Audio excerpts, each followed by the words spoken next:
നെഹമ്യാവ് അധ്യായം 2. അർത്തഹ്ശഷ്ടാ രാജാവിൻ്റെ 20-ാം ആണ്ടിൽ നീശാം മാസത്തിൽ ഞാൻ ഒരിക്കൽ രാജാവിൻ്റെ മുമ്പാകെ ഇരുന്ന് വീഞ്ഞെടുത്ത് അവന് കൊടുത്തു. ഞാൻ ഇതിനു മുമ്പേ ഒരിക്കലും അവൻ്റെ സന്നിധിയിൽ കുണ്ഠിതനായിരുന്നിട്ടില്ല. രാജാവിനോട്, നിന്റെ മുഖം വാടിയിരിക്കുന്നതെന്ത്? നിനക്ക് ദീനമൊന്നുമില്ലല്ലോ, ഇത് മനോദുഃഖമല്ലാതെ മറ്റൊന്നുമല്ല എന്ന് പറഞ്ഞു. അപ്പോൾ ഞാൻ ഏറ്റവും ഭയപ്പെട്ടു രാജാവിനോട്, രാജാവ് ദീർഘായുസ്സായിരിക്കട്ടെ, എൻ്റെ പിതാക്കന്മാരുടെ കല്ലറകളുള്ള പട്ടണം ശൂന്യമായും അതിൻ്റെ വാതിലുകൾ തീ കൊണ്ട് വെന്തും കിടക്കെ എൻ്റെ മുഖം വാടാതെ ഇരിക്കുന്നത് എങ്ങനെയെന്ന് പറഞ്ഞു. രാജാവിനോട്, നിന്റെ അപേക്ഷ എന്ത് എന്ന് ചോദിച്ചു. ഉടനെ ഞാൻ സ്വർഗ്ഗത്തിലെ ദൈവത്തോട് പ്രാർത്ഥിച്ചിട്ട് രാജാവിന് തിരുവുള്ള മഴ ഉണ്ടായി അടിയന് തിരുമുമ്പിൽ ദയ ലഭിച്ചു എങ്കിൽ അടിയനെ യഹൂദയിൽ എൻ്റെ പിതാക്കന്മാരുടെ കല്ലറകളുള്ള പട്ടണത്തിലേക്ക് അത് പണിയേണ്ടതിനൊന്ന് അയക്കണമേ എന്ന് നിർദ്ദേശിച്ചു. അതിന് രാജാവ്, രാജ്ഞിയും അരികെയിരുന്നിരുന്നു. നിന്റെ യാത്രയ്ക്ക് എത്ര നാൾ വേണം? നീ എപ്പോൾ മടങ്ങി വരുമെന്ന് എന്നോട് ചോദിച്ചു.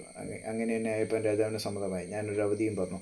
രാജാവിന് തിരുവുള്ളം ഉണ്ടായി ഞാൻ യഹൂദയിലെത്തും വരെ നദിക്കക്കരെയുള്ള ദേശാധിപതിമാർ എന്നെ കടത്തിവിടേണ്ടതിന് അവർക്ക് എഴുത്തുകളും ആലയത്തോട് ചേർന്ന കോട്ടവാതിലുകൾക്കും പട്ടണത്തിൻ്റെ മതിലിനും ഞാൻ ചെന്ന് പാർപ്പാനിരിക്കുന്ന വീട്ടിനും വേണ്ടി ഉത്തരം മുതലായവ ഉണ്ടാക്കുവാൻ രാജാവിൻ്റെ വിനവിചാരകനായ ആസാഫ് എനിക്ക് മരം തരേണ്ടതിന് അവനൊരു എഴുത്തും നൽകണമേ എന്നും ഞാൻ രാജാവിനോട് അപേക്ഷിച്ചു. എൻ്റെ ദൈവത്തിൻ്റെ ദയുള്ള കൈ എനിക്ക് അനുകൂലമായിരുന്നുകൊണ്ട് രാജാവ് അത് എനിക്ക് തന്നു. അങ്ങനെ ഞാൻ നദിക്കക്കരെയുള്ള ദേശാധിപതിമാരുടെ അടുക്കൽ വന്നു രാജാവിൻ്റെ എഴുത്ത് അവർക്ക് കൊടുത്തു.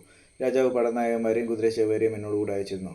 ഹോരോന്യനായ സൻബല്ലത്തും അമ്മോന്യനായ ദാസൻ തോബിയാവും ഇത് കേട്ടപ്പോൾ ഇസ്രായേൽ മക്കൾക്ക് ഗുണം ചെയ്യുവാൻ ഒരാൾ വന്നത് അവർക്ക് ഏറ്റവും അനിഷ്ടമായി. ഞാൻ യെരൂശലേമിലെത്തി അവിടെ 3 ദിവസം താമസിച്ച ശേഷം ഞാനും എന്നോടുകൂടെ ചില പുരുഷന്മാരും രാത്രി എഴുന്നേറ്റു. എന്നാൽ യെരൂശലേമിൽ ചെയ്യുവാൻ എൻ്റെ ദൈവം എൻ്റെ മനസ്സിൽ തോന്നിച്ചിരുന്നത് ഞാൻ ആരോടും പറഞ്ഞിട്ടില്ലായിരുന്നു. ഞാൻ കയറിയിരുന്ന മൃഗമല്ലാതെ മറ്റൊരു മൃഗവും എന്നോടുകൂടെ ഉണ്ടായിരുന്നില്ല. ഞാൻ രാത്രി താഴ്വര വാതിൽ വഴിയായി പെരുമ്പാമ്പൂർവെങ്കിലും കുപ്പവാതിക്കലും ചെന്ന് യെരൂശലേമിൻ്റെ മതിലിടിഞ്ഞ് കിടക്കുന്നതും വാതിലുകൾ തീ വെച്ച് ചുട്ടിരിക്കുന്നതും കണ്ടു. പിന്നെ ഞാൻ ഉറവ് വാതിക്കലേക്കും രാജാവിൻ്റെ കുളത്തിങ്കിലേക്കും ചെന്നു. എന്നാൽ ഞാൻ കയറിയിരുന്ന മൃഗത്തിന് കടന്നു പോകാൻ സ്ഥലം പോരാതിരുന്നു. രാത്രി തന്നെ ഞാൻ തോട്ടിൻ്റെ അരികത്ത് കൂടി ചെന്ന് മതിൽ നോക്കി കണ്ടു. താഴ്വര വാതിലിന് വഴിയായി മടങ്ങിപ്പോന്നു. ഞാൻ അവിടെ പോയി എന്നും എന്ത് ചെയ്തു എന്നും പ്രമാണികളാരും അറിഞ്ഞില്ല. അന്നുവരെ ഞാൻ യഹൂദന്മാരോടോ പുരോഹിതന്മാരോടോ പ്രഭുക്കന്മാരോടോ പ്രമാണികളോടോ വേരെടുക്കുന്ന ശേഷം പേരോടോ യാതൊന്നും അറിയിച്ചിരുന്നില്ല. അനന്തരം ഞാൻ അവരോട്, യെരൂശലേം ശൂന്യമായി അതിൻ്റെ വാതിലുകൾ തീ കൊണ്ട് വെന്തും കിടക്കുന്നതായി നാം അകപ്പെട്ടിരിക്കുന്ന ഈ അനർത്ഥം നിങ്ങൾ കാണുന്നുവല്ലോ. വരുവിൻ, നാം ഇനിയും നിന്നാപാത്രമായിരിക്കാത്ത വണ്ണം യെരൂശലേമിൻ്റെ മതിൽ പണിയുക എന്ന് പറഞ്ഞു. എൻ്റെ ദൈവത്തിൻ്റെ കൈ എനിക്ക് അനുകൂലമായിരുന്നതും രാജാവിനോട് കൽപ്പിച്ച വാക്കുകളും ഞാൻ അറിയിച്ചപ്പോൾ അവർ, നാം എഴുന്നേറ്റ് പണിയുക എന്ന് പറഞ്ഞു. അങ്ങനെ അവർ ആ നല്ല പ്രവർത്തിക്കായി അന്യോന്യം ധൈര്യപ്പെടുത്തി. എന്നാൽ ഹോരോന്യനായ സൻബല്ലത്തും അമ്മോന്യനായ ദാസൻ തോബിയാവും അരാബിനായ ഗേശം ഇത് കേട്ടിട്ട് ഞങ്ങളെ പരീക്ഷിച്ച് നിന്ദിച്ചു. നിങ്ങൾ ചെയ്യുന്ന ഈ കാര്യം എന്ത്?